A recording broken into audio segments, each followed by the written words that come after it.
Welcome back. It looks like you've been digging into project management lately, and you sent us a pretty fascinating stack of articles, Oh, yeah. a whole bunch on blending agile and waterfall. Yeah, that's a pretty hot topic for a lot of people out there. It really is. And that's exactly why we wanted to take a deep dive today to help you kind of sift through all this information and figure out what a hybrid approach could look like in the real world. Yeah. Not just in theory, but like the nitty gritty of it all. The real world stuff, yeah, we're talking about, debunking those myths and unearthing those hidden benefits and sending you away with some, practical strategies you can actually use. Exactly. One of the things that really stood out to me was from this PMI article. It was pointing out how, Agile didn't actually invent customer involvement. Mm, Like that was already happening in well-run waterfall projects. right. So why do you think people always pit these two methodologies against each other? It's got to be partly historical, I think. Yeah.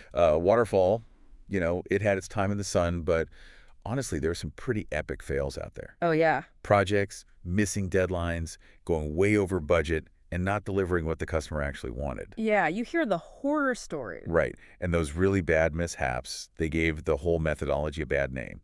And then Agile came along, promising flexibility and really focusing on the customer. And when the financial world jumped on board with Agile, it really solidified this idea that waterfall is kind of outdated, past its prime. So we swung from one extreme to the other, and now it seems like the sweet spot might be somewhere in the middle, right? Yeah. Both these sources we're looking at today, they seem to point towards this hybrid approach as a way to take the best of both. Yeah, that's the theory. But the real question is, how do you actually make it work? Exactly. That's what I'm wondering.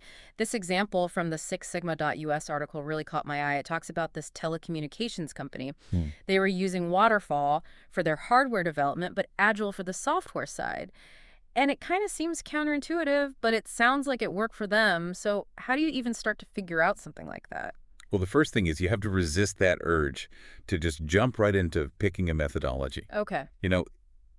It's tempting, but it's kind of like trying to bake a cake Right. without knowing what kind of cake you're making. Okay. The first thing you have to do is really get in there and dissect the project requirements. Right. So what are you actually delivering? What limitations are you working with? Time, budget, resources. And what are those potential pitfalls you might run into along the way? So step one, know your project inside and out. What about the team, though? Oh, yeah, Do they play a role in this assessment phase? for sure. You really got to understand your team's strengths and weaknesses. Like what's their experience with Agile, with Waterfall? Are there any skill gaps that you need to address? Right. And honestly, how open are they to change? Some teams are way more adaptable than others. It's like you're putting together a puzzle. Exactly. Once you have a really clear picture of your project and your team, Hmm. then you can start thinking about, picking and choosing. Which elements from each methodology really make the most sense? So you're not rigidly following, one framework or the other. Right. You're cherry picking the best parts of each. Exactly. Yeah. And the Six Sigma article had this great example of a marketing campaign. They used Waterfall for budget allocation and resource planning. You need that structure up front. But for content creation and testing, they went full Agile because that's where the flexibility and iteration are key. So you're basically building a custom framework tailored for that specific project. That's exactly it. Don't try to take a cookie cutter approach Right. to force fit a generic framework onto every project. Yeah. It just won't work. They also talked about how a pharmaceutical company had implemented a hybrid approach, Uh-huh. but they had to be constantly tweaking and adjusting it to make it fit their really unique regulatory environment. Yeah, that makes sense. It's all about being adaptable, right? And speaking of adjustments, they also emphasized training and communication. You can't just throw this new system at people and expect them to just magically adapt. Oh yeah, training is so important. Everyone needs to understand both the how and the why of this new hybrid approach. Mhm. And communication, that's your lifeline. Right. Clear, consistent communication keeps everyone on the same page and helps to avoid those really frustrating misunderstandings. And what about course correction? Things don't always go according to plan. Oh, no, Yeah. for sure. That's where continuous monitoring and adjustment come in. The article gave a good example of this.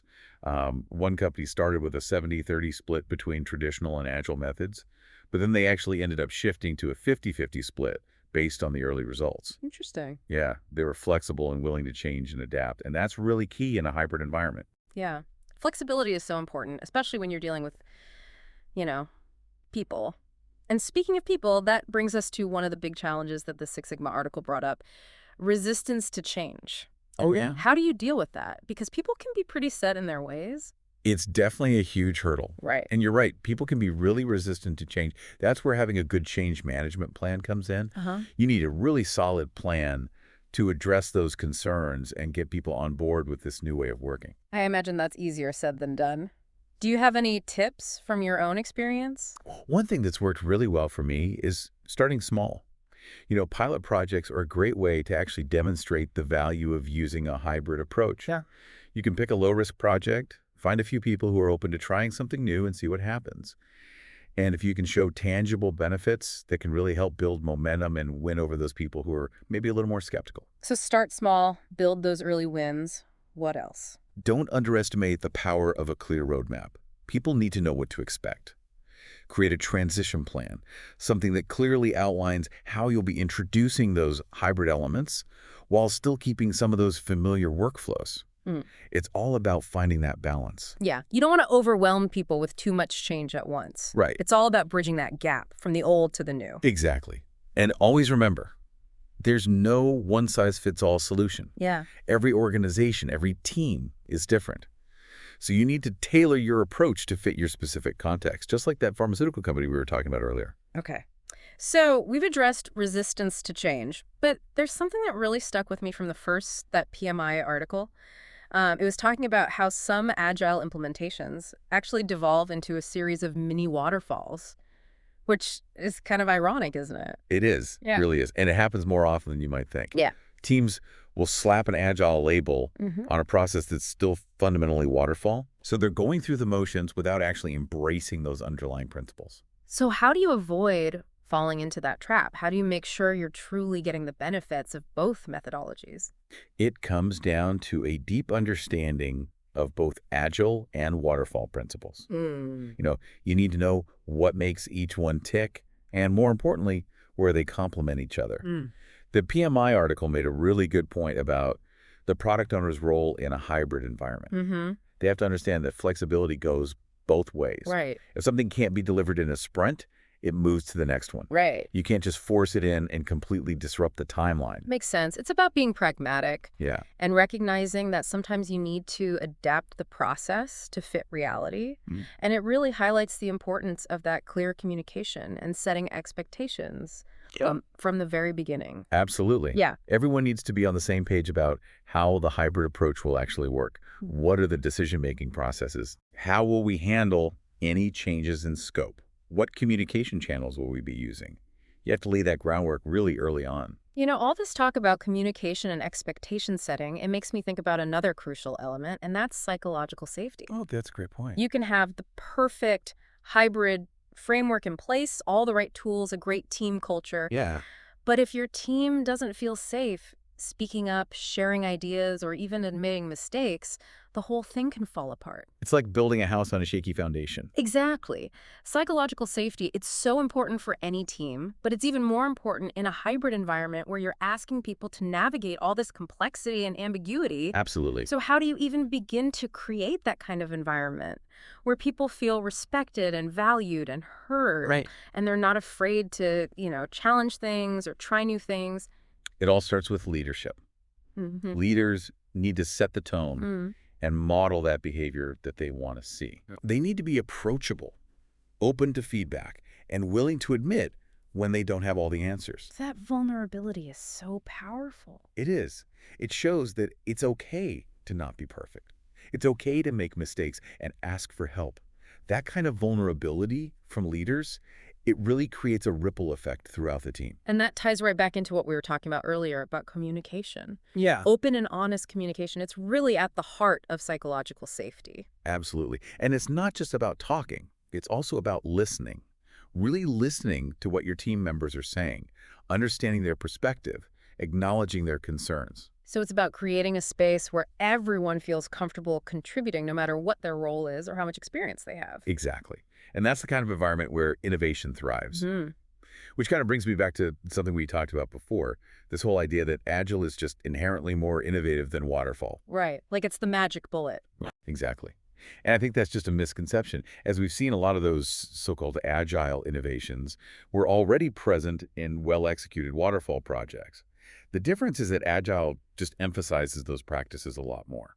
But it's not the method itself that's driving innovation, right? Yeah. It's the mindset. That's the key. It's about building a culture of experimentation where people are encouraged to try new things and take risks. Learn from their failures. And that can happen in any environment, regardless of whether you're using agile or waterfall or a hybrid approach. It's about creating a culture that embraces change and is always learning and growing. Exactly. I've seen so many innovative projects that used waterfall and agile projects that were totally stagnant because the team just wasn't empowered to think outside the box. So it all comes back to the people, the culture, and the leadership. That's the secret sauce. All this talk about culture and the future of work really makes me wonder how these trends toward hybrid methodologies and remote work are going to impact project management going forward. Because it really feels like the whole landscape is constantly shifting. It is. And I think it's going to continue to get even more complex. Yeah. But that complexity also creates opportunities for innovation. Mm-hmm. As teams become more distributed and the work becomes more asynchronous, we're going to need to find new ways to communicate and collaborate. And we're already seeing that shift happening, right? Right. We're going to need to rely even more heavily on technology to facilitate those interactions. Right. And project managers are going to need a whole new set of skills to lead and motivate teams, especially when those teams are spread out across multiple locations and time zones. So it's not just about mastering those technical aspects of product management. It's also about those soft skills like communication and empathy and building trust in a virtual environment. It's a whole new ballgame. But I'm optimistic. I think this shift gives us a real opportunity to rethink the way we work, to create organizations that are more flexible, adaptable, and human-centric. I like that. Human-centric. Because sometimes in our rush to embrace all the latest tools and methodologies, we forget that at the end of the day, projects are ultimately about people. We do. And it's easy to get caught up in the mechanics of it all and lose sight of that human element. But ultimately, projects are about bringing people together to achieve a common goal. Yeah. And that requires understanding, empathy, and a shared sense of purpose. That's a great point. And I think it's a good reminder as we wrap up this part of our deep dive. Remember, we started out to equip you with the knowledge to make those informed decisions about the right project management approach for your needs. And as we've seen, it's not about choosing agile or waterfall. Right. It's about finding that right blend, that right hybrid approach for your project, your team, and your organization. So what are some of those key takeaways you should be thinking about? Well, don't be afraid to experiment and customize your approach. Adapt as you go. And remember, it's not just about the methodology. It's also about communication, collaboration, and creating a culture where people feel safe to take those risks, to innovate, and to learn from their mistakes. And to continuously monitor your progress and make adjustments along the way. It's a process, not a one-time fix. That's exactly it. We've covered a lot of ground, but there's one more piece of this puzzle we need to explore. Oh, what's that? We've talked a lot about frameworks and methodologies, but what about that human side of the equation? You mean those soft skills? The soft skills. Yeah. We've touched on them throughout this whole deep dive, but you're right. They deserve a little more attention. Because you can have, the perfect hybrid framework, all the right tools, a fantastic team culture. Right. But if the people involved lack those essential soft skills, projects can still go off the rails. They absolutely can, especially in a hybrid environment where you're blending all those different working styles and communication methods. Those soft skills become even more important. So what are we talking about specifically? What kind of skills? Think emotional intelligence, the ability to read the room, so to speak, even if it's a virtual room. Yeah. Things like empathy, active listening, conflict resolution, adaptability. These are the things that really help people navigate all those inevitable bumps in the road, especially when you're working in a hybrid model. So it's about being able to connect with your team members, understand their perspective, and work together, even if you're not in the same physical space. Exactly. And those soft skills aren't just for project managers. Right. Everyone on the team, regardless of what their role is, needs to be able to communicate effectively, manage their emotions, build relationships, and resolve conflict. Because at the end of the day, projects are all about people working together. And Yeah. if those people can't communicate and collaborate effectively, the project is going to suffer. So how do you develop these soft skills? Is it something you're just born with? Or can you learn them? It's kind of a little bit of both. Some people are naturally more empathetic or adaptable than others. But the good news is that soft skills can be developed and honed, just like any other skill. Oh, okay. So it's like learning a new programming language Yeah, or project management methodology. exactly. Hmm. You need the right guidance and you need to practice. Okay. And the resources are out there. There are books, articles, courses, workshops, even coaching. There's really something for everyone.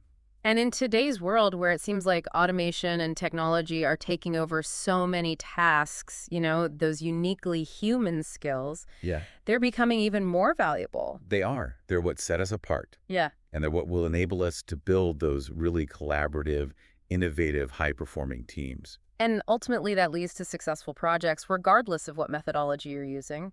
Could have said it better myself. So as we wrap up this deep dive into the world of blending agile and waterfall, I want to leave you with one final thought. Okay.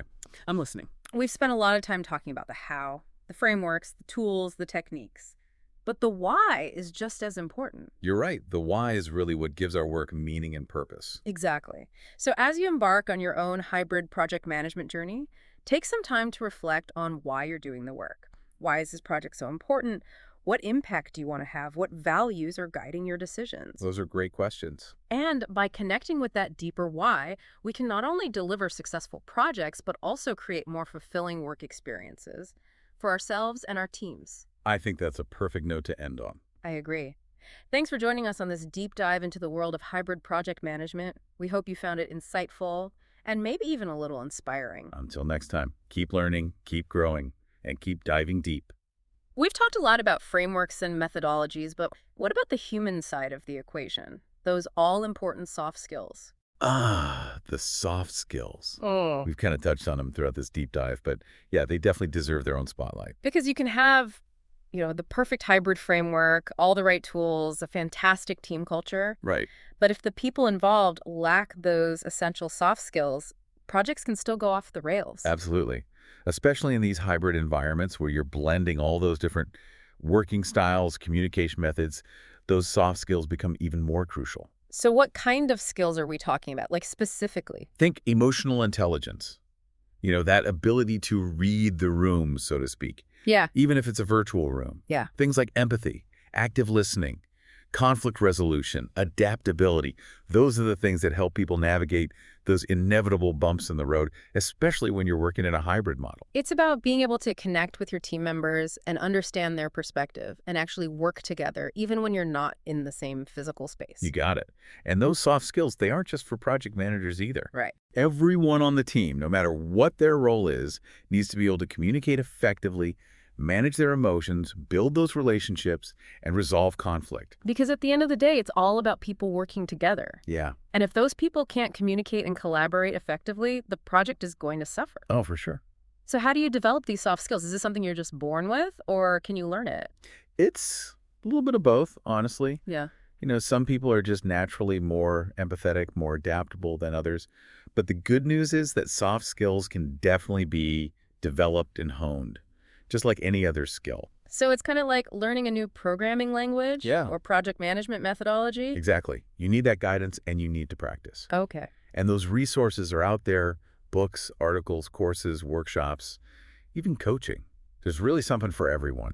And in today's world where automation and technology seem to be taking over so many tasks, those uniquely human skills, Yeah, they're becoming even more valuable. they are. They're really what sets us apart. And that's what will allow us to build those truly collaborative, innovative, high-performing teams. And that ultimately leads to successful projects, no matter what methodology you're using. I couldn't agree more. So as we wrap up this deep dive into the world of blending agile and waterfall, I want to leave you with one final thought. Okay, I'm all ears. We've spent a lot of time talking about the how, the frameworks, the tools, the techniques, Right. but the why is just as important. You're right. The why is really what gives our work meaning and purpose. Exactly. So as you embark on your own hybrid project management journey, take some time to really reflect on why you're doing this work. Why is this project important? What kind of impact do you want to make? What values are actually guiding your decisions? Those are really good questions to think about. They are. And by connecting with that deeper why, we can not only deliver successful projects, but we can also create more fulfilling work experiences for ourselves and our teams. I think that's the perfect note to end on. Me too. Thanks for joining us on this deep dive into the world of hybrid project management. We really hope you found it insightful and maybe even a little inspiring. Until next time, keep learning, keep growing, and keep diving deep.